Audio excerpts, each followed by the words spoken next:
Hello and welcome to Sweet Shot Games Dota 2 Strategy Guide Part 1. Now in this one I will be covering the early game strategy, and I don't go too in-depth on any of these videos.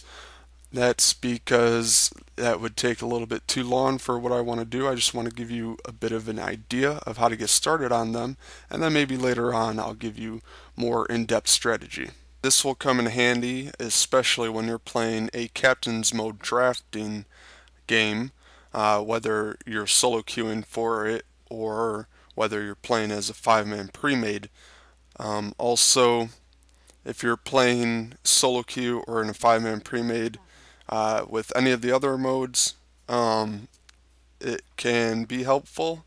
However, less so because typically those other modes are a little bit less serious of a gameplay.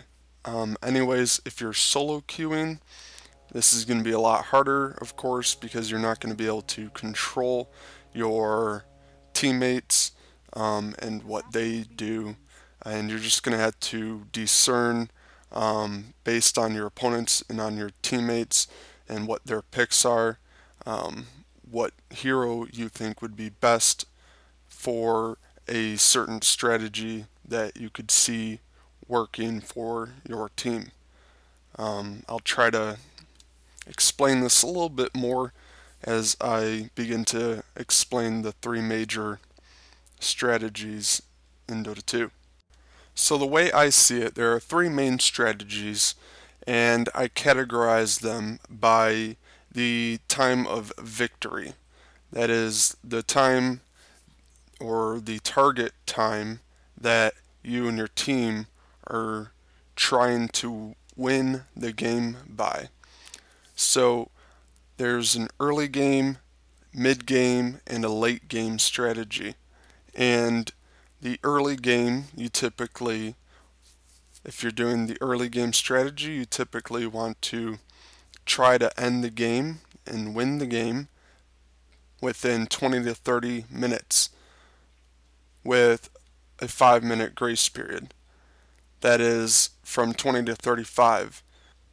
I say grace period because mostly you want to aim for that 20 to 30 minute mark, because after the 30-minute mark your chances of winning will only decrease after that. So try to win it within 20 to 30, and if you haven't won it by the 30-minute mark, then you're going to have to really press yourself and your team to try to win within the next 5 minutes, or else your chances of winning might be completely diminished by that point.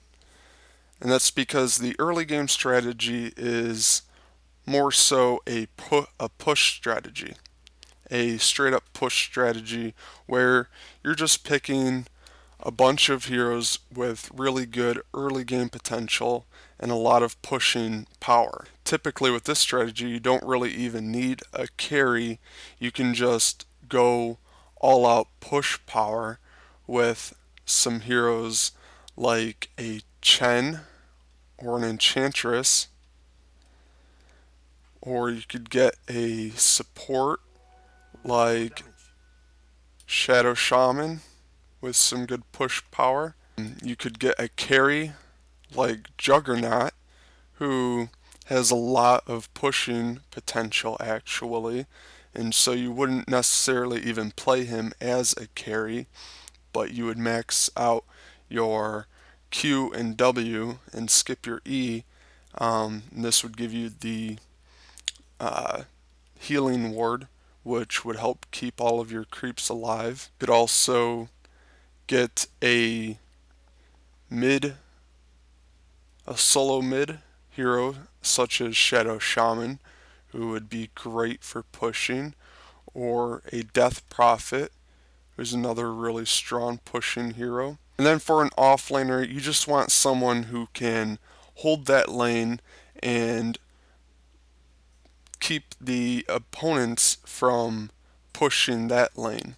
Typically when you're focused on a push strategy and you start out with the safe lane and you're trying to get those towers down first usually, the offlaners will typically try to press that lane and push those heroes down. So if you can get a hero like a Coddle, then he can easily hold that lane and then even rotate or bring people in with his ult and end up pushing that as well. Your main focus will be to push the safe lane first, typically, and then rotate to mid or the off lane, and then push those towers down.